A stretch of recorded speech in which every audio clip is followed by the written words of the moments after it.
Hey guys, आज मैं आपको सुनाने जा रही हूँ दबंग पत्नी। यदि आप मेरे चैनल को सुन रहे हैं तो इसे लाइक और सब्सक्राइब करना बिल्कुल भी ना भूलें। कई साल पहले अपनी नई नई नौकरी के सिलसिले में जब मैं इस शहर में आया था तो उस समय बिना किसी परेशानी के एक शानदार कमरा किराए पर मिल गया था। दरअसल मकान मालिक बड़े ही भले आदमी थे। दिन आराम से गुजर रहे थे, लेकिन एक दिन मकान मालिक अपनी पत्नी के साथ मेरे कमरे में आए और कहने लगे, बेटा, हमें बड़े दुख के साथ कहना पड़ रहा है कि तुम अब ये मकान खाली कर दो। इतना सुनते ही मेरे होश उड़ गए। खुद को संभालते हुए पूछा, यह अचानक क्या हो गया? क्या मुझसे कोई बड़ी भूल हो गई? जवाब मिला, बेटा, मुसीबत अचानक ही आती है।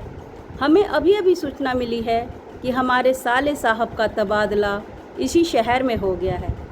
मेरी श्रीमती जी चाहती हैं कि वे लोग हमारे साथ ही रहें। मामला जोरू के भाई का था।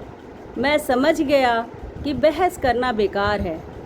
बस उसी दिन और उसी समय से नए मकान की तलाश शुरू हो गई। दफ्तर जाने से पहले और वहाँ से आने के बाद मकान की तलाश में शहर की खाक छानता रहता।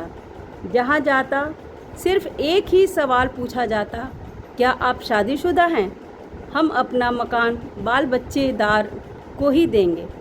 छड़े को दे करके अपनी बदनामी नहीं करानी है। छड़े मतलब अनमैरिड आदमी। मैं सोचने लगा, क्या सचमुच आदमी शादी के बाद एकदम शरीफ हो जाता है? खैर, जो भी हो, मेरा कुंवारापन मेरे और मकान के बीच खाई बना हुआ था। एक दिन मेरे एक मित्र दीपक ने किसी खाली मकान का पता दिया, लेकिन यह भी बताया कि तुम्हारा कुंवारापन वहाँ भी आड़े आएगा। थका हार जब मैं वापस अपने घर पहुँचा तो दरवाजे पर मकान मालिक टकरा गया। सिर झुकाए बिना कुछ बोले मैं चुपचाप अपने कमरे में चला गया। तभी एक नया ख्याल मेरे दिमाग में आया और मेरे होठों पर मुस्कान फैल गई। मैं बेफिक्र होकर सो गया। दूसरे दिन सवेरे ही दोस्त के बताए हुए पते पर जा पहुंचा। मकान अच्छा था। मैंने तय कर लिया था कि हर हालत में यह मकान मैं लेकर रहूँगा, चाहे जो हो जाए। तभी मकान मालिक ने पूछा, आप शादीशुदा हैं ना? मैंने किसी शर्मीले पति की तरह हाँ में सिर हिला दिया। मैंने उन्हें यकीन दिलाया कि मकान मिलते ही बीबी को गांव से ले आऊँगा। मेरी बातचीत ने मकान मालिक का मन मोह लिया। आखिर मुझे वह मकान मिल गया। अगले ही दिन मैं अपना सामान के साथ नए मकान में आ गया। एक परेशानी खत्म होते ही दूसरे में फंस गया। अब सवाल यह था कि पत्नी कहाँ से लाऊं? दिल में हमेशा डर बना रहता कि कहीं पोल न खुल जाए, इस घर से भी धक्के मारकर निकाल न दिया जाऊं। एक दिन अपने दफ्तर में इसी परेशानी में खोया हुआ था कि अचानक मेरी निगाह सामने बैठी मीना पर पड़ी। थोड़ी देर बाद मैं उसे कैंटीन ले गया। अचानक उसने पूछा, आजकल तुम कुछ ज़्यादा ही परेशान दिख रहे हो। मरियल सी आवाज़ में मैंने अपनी पूरी कहानी उसे सुना दी और सवालिया निगाहों से उसकी ओर देखने लगा। लड़की काफ़ी समझदार थी, बात फ़ौरन समझ गई। अपने होठों पर शरारत भरी मुस्कान बिखेरते हुए वे कहने लगी, दोस्त ही दोस्त के काम आता है। जाओ, अपने मकान मालिक से कह दो कि इतवार को तुम्हारी पत्नी आ रही है। मैंने हैरानी से पूछा, कैसे? उसने हंसते हुए कहा, यह सब तुम मुझ पर छोड़ दो। बस जैसा कहती हूँ करते जाओ, तुम्हारा कल्याण हो जाएगा। लड़की होशियार थी। मुझे उसकी काबिलियत पर भरोसा था। दफ्तर से घर आते ही मैंने मकान मालिक को कह दिया कि मेरी पत्नी इतवार को आ रही है। मेरे चेहरे पर उदासी छाई हुई थी। मेरी हालत देखकर मकान मालिक का पूरा परिवार मेरे इर्द गिर्द जमा हो गया। मकान मालिक ने कहा, यह तो खुशी की बात है, पर तुम उदास क्यों हो गए हो? मैंने झुंझला कर कहा, हाथ कंगन को आरसी क्या, वह आ रही है, खुद देख लीजिएगा। इतना कहकर मैं अपने कमरे में चला गया। इतवार की सुबह मैं स्टेशन की ओर चला गया। तकरीबन 1 घंटे बाद मैं मीना के साथ लौटा। उसके आते ही उन लोगों ने बड़ी गर्मजोशी के साथ उसका स्वागत किया, लेकिन मेरी पत्नी ने रूखी आवाज़ में कहा, मुझे ये सब चोचले जरा भी अच्छे नहीं लगते, अपना कमरा बताओ। मैंने बिना कुछ कहे अपने कमरे की ओर उंगली उठा दी। वह सीधे कमरे में जाकर पलंग पर पसर गई और कहने लगी, इन लोगों से कहो कि अब जाएं, मुझे आराम करने दें। उसके इस तरह कहने से पल भर के लिए मुझे भी गुस्सा आ गया, लेकिन खामोश रहने में ही भलाई थी। मकान मालकिन की बड़बड़ाते हुए वहाँ से चली गई।